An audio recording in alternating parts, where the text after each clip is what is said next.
السلام علیکم ورحمۃ اللہ وبرکاتہ۔ میرے عزیز بھائی اور بہنوں، ذرا ایک منظر اپنے دل میں لائے۔ ایک شخص قرآن کریم اٹھاتا ہے، اسے ادب سے چومتا ہے، آنکھوں سے لگاتا ہے، سینے سے لگاتا ہے، دل گواہی دیتا ہے کہ یہ محبت ہے، لیکن ساتھ ہی ایک سوال بھی جنم لے لیتا ہے، کیا یہی کافی ہے؟ کیا قرآن کا حق صرف یہی ہے؟ اور یہی سوال بہت سے لوگ کرتے ہیں کہ کیا قرآن کریم کو چومنا، آنکھوں سے لگانا، سینے سے لگانا یہ جائز ہے یا نہیں؟ میرے عزیز، سب سے پہلے یہ سمجھ لیجئے کہ قرآن کریم اللہ کا مقدس کلام ہے، اس کی تعظیم اور ادب ہمارے ایمان کا حصہ ہے۔ جو شخص قرآن مقدس سے محبت کرتا ہے وہ فطری طور پر اس کے ساتھ ادب کا اظہار بھی کرتا ہے۔ علماء کرام نے لکھا ہے کہ تعظیم اور برکت کی نیت سے قرآن کریم کو چومنا جائز ہے، اور اسی طرح اسے آنکھوں سے لگانا، سینے سے لگانا یہ بھی محبت اور ادب کے اظہار کے طور پہ درست ہے۔ لیکن میرے عزیز بھائی اور بہنوں، یہاں ایک نہایت اہم بات سمجھ لینے کی ہے کہ کیا قرآن کو صرف چوم لینا کافی ہے؟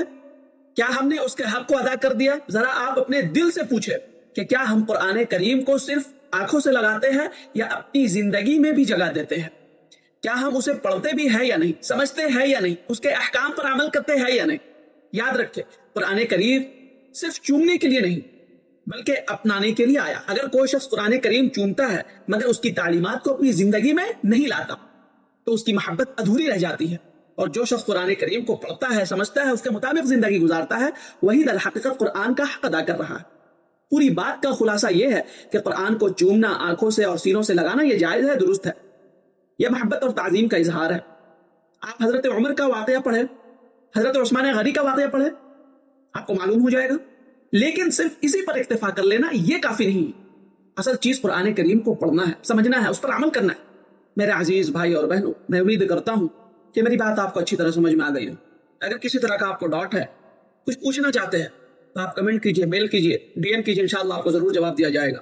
اس کلپ کو رشتہ داروں میں، دوست احباب میں، گروپس میں، سوشل میڈیا کے تمام پلیٹ فارم پہ صدقہ جاریہ کی نیت سے شیئر کریں۔ السلام علیکم ورحمۃ اللہ وبرکاتہ۔ مفتی قاضی محمد جمشید پور کے آفیشیل یوٹیوب چینل کو سبسکرائب کریں، جہاں آپ کو ملے گا قرآن و سنت کی روشنی میں شرعی مسائل کا حل، ایمان افروز بیانات، اسلامی تاریخ کے سنہری ابواب، معاشرتی و دینی رہنمائی اور بہت کچھ سیکھنے اور سمجھنے کو ایک خالص علمی اور روحانی ماحول میں۔ سبسکرائب کریں، بیل آئیکن دبائیں اور دین کی روشنی سے اپنے دل و دماغ کو منور کریں۔ جزاکم اللہ خیرا و کثیرا۔